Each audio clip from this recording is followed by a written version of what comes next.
I grew up with a relatively small family. What I mean when I say relatively small is everything was always the three of us, my brother, my mom, and myself.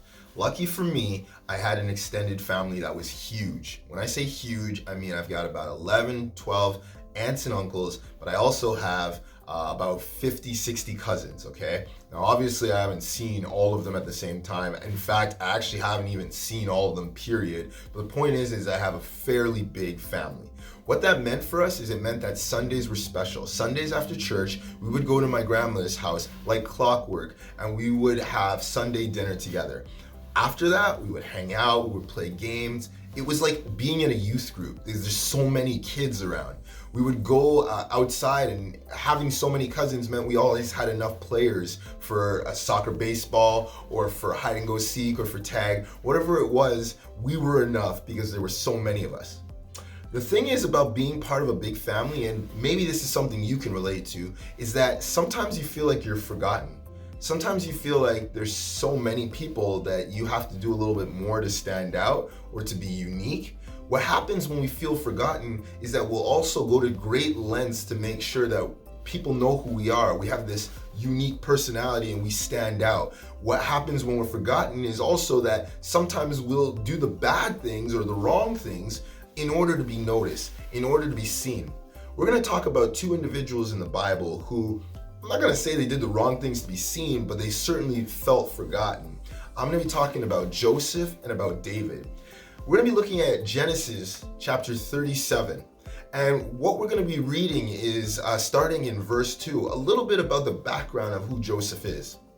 It says, Joseph, being 17 years old, was pasturing the flock with his brothers. He was a boy with the sons of Bilhah and Zilpah, his father's wives. And Joseph brought a bad report of them, his brothers, to their father. Now Israel, that's Jacob, is Joseph's dad. So now Israel loved Joseph more than any other of his sons because he was the son of his old age. And he made him a robe of many colors. But when his brothers saw that their father loved him more than all his brothers, they hated him and could not speak peacefully to him. Now, if you keep reading along in this passage, you'll see that Joseph starts having these dreams. And in his dreams, his family, his parents and his brothers are bowing down to him. Now, if I had a dream about people bowing down to me, I probably wouldn't tell the person that I had a dream of this. I would probably keep it to myself. But again, Joseph, for fear of being forgotten and just his desire to be impressive, even though he was one of the youngest, he strived to share whatever it was that he was hearing from God. As a result, his brothers hated him. He was trying to keep up with their older, probably better shape, more successful, I don't know, whatever, but he was trying to play catch up with them, and his brothers hated him for it. They couldn't see the motivation behind Joseph's actions. All they could see was what he was doing, which was that he was being annoying. He wanted to stand out, he wanted to be noticed, he wanted to rock his rainbow jacket, tacky, but really, he just didn't want to be forgotten. When you keep reading about Joseph, you see that he's sold into slavery and that he's abandoned. He still somehow climbs the corporate ladder because of God's calling on his life, showing him all, throughout all his problems, that God hadn't forgotten him. If we look at David, we see another example of someone who doesn't seem to have his own place, someone who else is forgotten because of his age and his size. He's in a big family. We're going to read about it in 1 Samuel chapter 16. So let me give you a little context. So peep this. Saul is king. God says, forget Saul. He says, forget about him.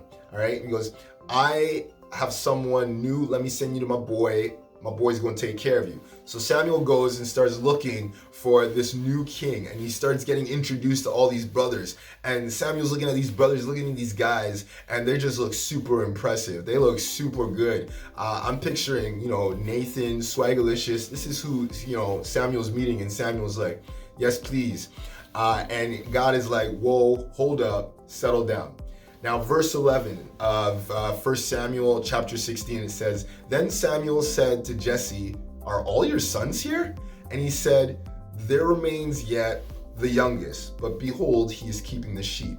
We got this one loser left, dude. He's out watching the sheep. He stinks. He's small. Let me go get him for you. That's not in the Bible. I'm paraphrasing. And Samuel says to Jesse, send and get him, for we will not sit down till he comes here. And he sent and brought him in. Now he was ruddy and had beautiful eyes and was handsome. And the Lord said, arise, anoint him, for this is he. God hasn't forgotten you. You are so special to the Lord. You are memorable. So it's not because of your actions or how you've proved yourself.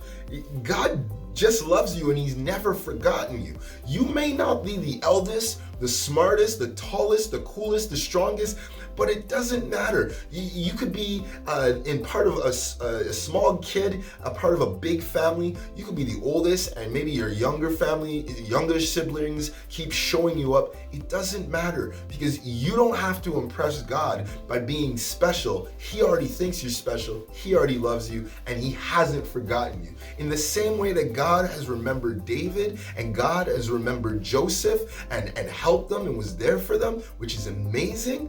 God is there for you. You matter and you're so important to God. In closing, the last verse here that I want to share with you is Luke chapter 12, verses 6-7.